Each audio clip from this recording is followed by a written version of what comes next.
Day 17, Tuesday, November 8th. Genesis 18.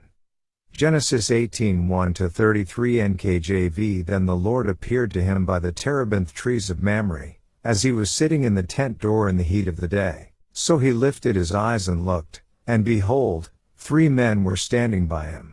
And when he saw them, he ran from the tent door to meet them, and bowed himself to the ground, and said, My Lord, if I have now found favor in your sight, do not pass on by your servant. Please let a little water be brought, and wash your feet, and rest yourselves under the tree, and I will bring a morsel of bread, that you may refresh your hearts. After that you may pass by, inasmuch as you have come to your servant. They said, Do as you have said. So Abraham hurried into the tent to Sarah and said, Quickly, make ready 3 measures of fine meal, knead it and make cakes. And Abraham ran to the herd, took a tender and good calf, gave it to a young man, and he hastened to prepare it. So he took butter and milk and the calf which he had prepared, and set it before them.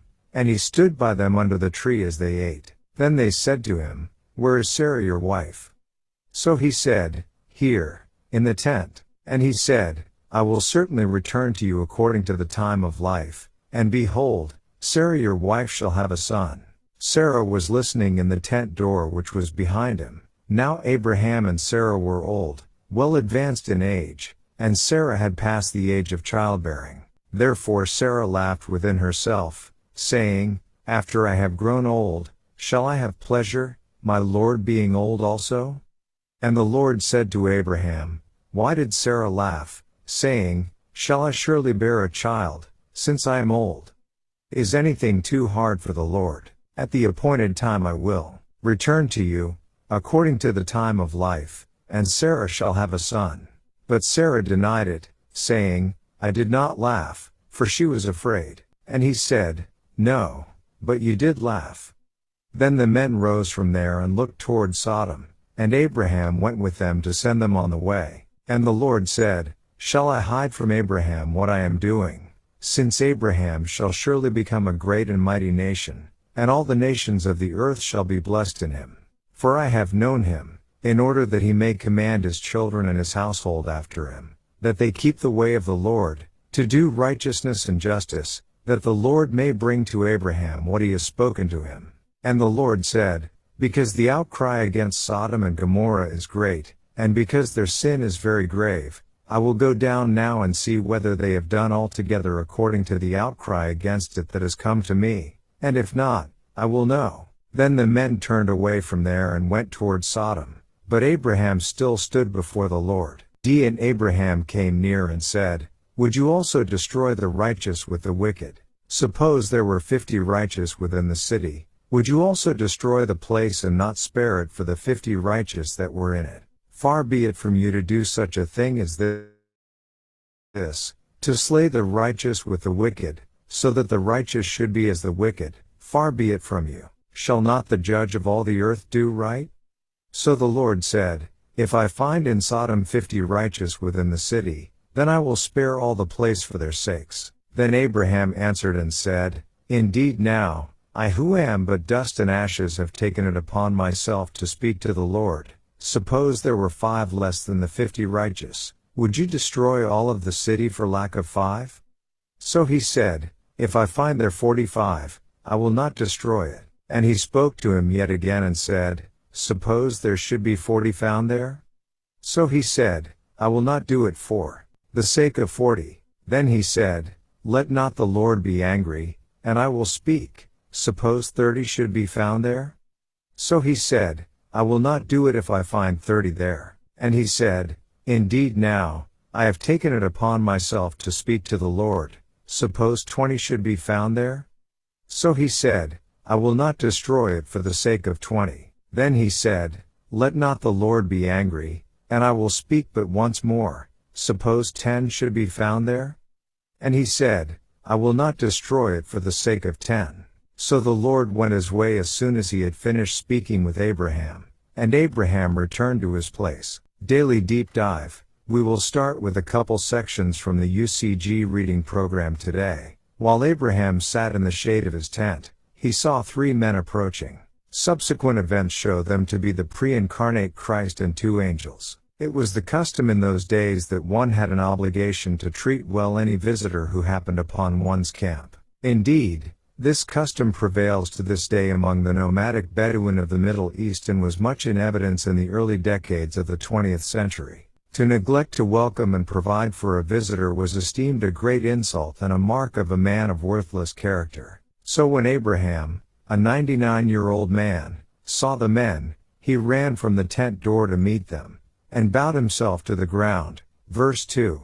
In the opinion of one source, the writer of Hebrews used this account to encourage hospitality to strangers, for by so doing some have unwittingly entertained angels. Hebrew 13:2. Abraham's words "my Lord" suggest that he suspected the identity of the visitors, but perhaps he was not sure until later of the full significance of the event. Nelson Study Bible, note on Genesis 18:2-3. In fulfilling his social duty, though he may have been going above and beyond if he recognized his guests, it is, in any case, interesting to note what Abraham said as compared to what he actually provided. He said, "Please let a little water be brought, and wash your feet, and rest yourselves under the tree, and I will bring you a morsel of bread." Verses 4-5. But notice what Abraham actually told Sarah to prepare. Not just a little water and a morsel of bread, but 3 measures of fine meal kneaded into dough and baked into cakes, a dressed young calf, butter and milk. That was a very sizable quantity of food. Indeed, a veritable feast. From this the rabbis derive a simple lesson: promise little but deliver much. And, verse 14, another great line of the Bible and one we must remember often. Is anything too hard for the Lord? The answer is obviously no, but we often put limits on what God can do in our mind, even if it's unintentionally. Verse 20, this verse states their sin is very grave. What was Sodom and Gomorrah's sin?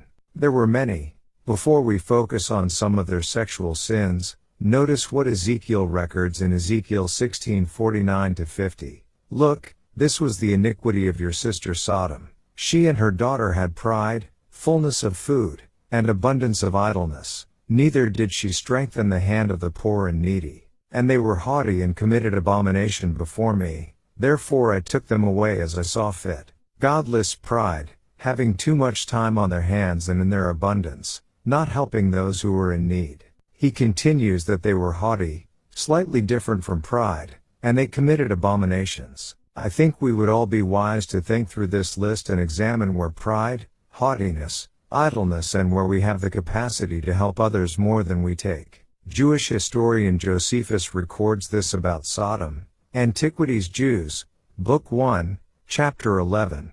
About this time the Sodomites grew proud, on account of their riches and great wealth. They became unjust towards men, and impious towards God, insomuch that they did not call to mind the advantages they received from him. They hated strangers, and abused themselves with sodomitical practices. God was therefore much displeased at them, and determined to punish them for their pride, and to overthrow their city, and to lay waste their country, until there should neither plant nor fruit grow out of it. And, in the book of Luke it compares the events of the last days of Sodom to how it will be right before the return of Jesus Christ. Luke 17:28. Likewise as it was also in the days of Lot, they ate, they drank, they bought, they sold, they planted, they built. Luke 17:29. But on the day that Lot went out of Sodom it rained fire and brimstone from heaven and destroyed them all. Luke 17:30. Even so will it be in the day when the Son of Man is revealed. We should not delay in making any of the necessary changes in our lives because we might be tempted to think we have plenty of time still before the return of Jesus Christ. What about Sodom and Gomorrah's sexual sins? I will paste in a section from the book of Jasher. Disclaimer: this book is not a part of biblical canon and parts of the book contradict some facts of the Bible. However, it does seem to contain some accurate traditions that were passed down over time, and I believe in this particular case to bring to light some information about Sodom and Gomorrah. Book of Jasher, 11. In those days all the people of Sodom and Gomorrah, and of the whole 5 cities, were exceedingly wicked and sinful against the Lord, and they provoked the Lord with their abominations. And their wickedness and crimes were in those days great before the Lord. 12 And they had in their land a very extensive valley, about half a day's walk, and in it there were fountains of water and a great deal of herbage surrounding the water. 13 And all the people of Sodom and Gomorrah went there 4 times in the year, sun worship, summer and winter solstice, and the spring and autumn equinox, with their women and children and all belonging to them, and they rejoiced there with timbrels and dances. 14 And in the time of rejoicing they would all rise and lay hold of their neighbors' women, and some, the virgin daughters of their neighbors, and they enjoyed them, and each man saw his woman and daughter in the hands of his neighbor and did not say a word. And, due to all these sins, God chose to destroy Sodom and Gomorrah. This chapter ends with Abraham interceding for Sodom in verses 22 to 33. Here's what the UCG reading program says about these verses. The account of Abraham reasoning with God over the fate of Sodom and Gomorrah reveals much about both God and Abraham. As mentioned before, the phrase "come down" often indicates the serious nature of a personal intervention by God, usually in judgment. That God himself would leave heaven and personally come to make an inspection shows his diligence in administering justice, as well as his close involvement with the affairs of man. And the fact that he was ready to repeal the sentence if he found only 10 righteous inhabitants shows his great mercy. Furthermore, that God would reveal his intentions to Abraham demonstrates that God desires interaction with his people. God is interested in our opinions and he is willing to reason with us. We too can talk to God in prayer. Jesus said, "Ask, and it will be given to you." Matthew 7:7.